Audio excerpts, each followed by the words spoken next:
দেখেছেন বিভিন্ন কেন্দ্রে, আপনারা জয়পুরহাটে দেখেছেন ভেড়া, সেখানে লাইন হয়েছে।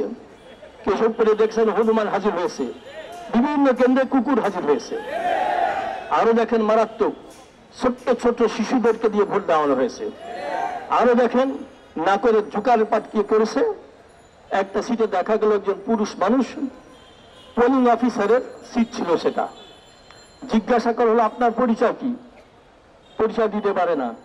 বলে এখানে আমার ওয়াইফ ছিলেন দায়িত্বে, উনি ওয়াশরুমে গেছেন, এখন তার জায়গায় স্বামী বসেছে।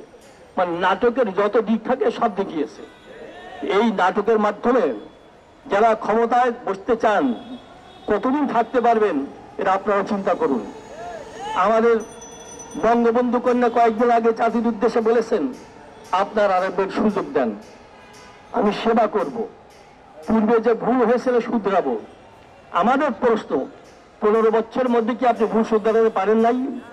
এদেশে অন্যায় হয়েছে, দুর্নীতি হয়েছে, খুন হয়েছে, মিথ্যা মামলা হয়েছে, হয়রানি হয়েছে, আপনার কি নজরে একটাও ধরা পড়ে নাই?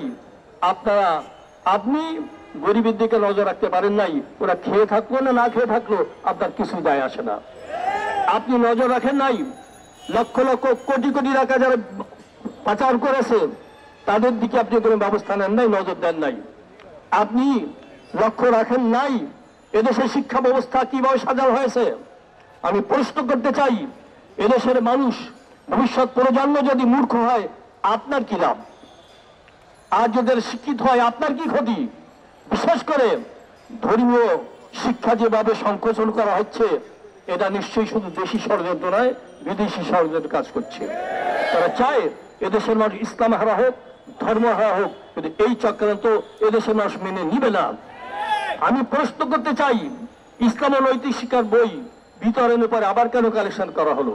আপনারা শুনেছেন দেবীর মূর্তি সেখানে দেওয়া হয়েছে, যে বইয়ের নাম দিয়েছে ইসলাম ও নৈতিক শিক্ষা।